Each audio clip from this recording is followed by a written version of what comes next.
Storms interrupt Mother's Day evening in a big way across central Ohio with heavy rains, damaging winds, which uprooted trees and downed some power lines out there. Thanks for joining us for NBC4 at 11 tonight. I'm Mark Taylor.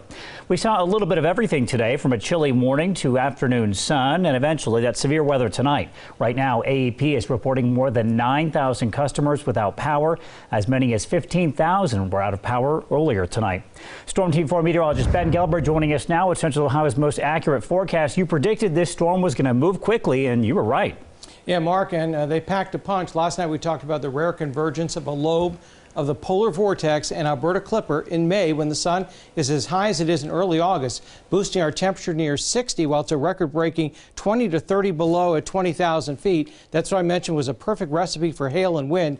Heavy rain cool there would rush out with storm outflow. Now, late afternoon storms taking advantage of that peak heating. Take a look at some of the damage as things got very active between 5 and 6 in a North Bexley neighborhood. The homeowner tells us she was looking out her window and saw this tree come crashing down across her yard away from her home, but it did not break the kids' playground. This is Sunbury Road. Winds down to large trees, some power lines as the squall line came through right on the leading edge of the rain and thunder. Crews have the road closed as they clear debris and hope to restore power soon. On the west side, localized wind gusts of 40 to 50 miles per hour caused pockets of damage, where concentrated winds are classified as microbursts, uprooting trees and, of course, knocking down power lines. Again, it all came in pockets of damage, no rotation.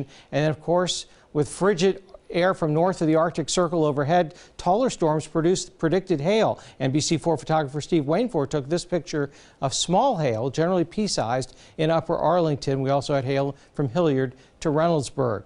So the passage of the cold front now well off to the east, and we're just dealing with a couple of sprinkles moving back in through the overnight hours. But there's a clipper system. You had some additional spin. The air not quite warm and moist enough for tornadoes, luckily, but we certainly had an abnormally cold atmosphere, so that's ripe for strong downburst type winds and small hail. And behind this, frost advisories and freeze warnings for tomorrow morning in the upper Midwest, the Mississippi Valley. That will be us on Tuesday morning. Look at some of the peak winds: 64 miles per hour at the airport, 54 miles per hour at Newark and Zanesville, certainly enough to topple trees and power lines. Right now, temperatures are pretty much leveled off in the mid-40s. They dropped almost 20 degrees when the rain hit, from the low 60s to the mid-40s. So out the door tomorrow morning, Mark, just a sprinkle or two, brisk and chilly, a high of only 48. When will it warm up? I'll let you know when 70-degree temperatures return in your 7-day forecast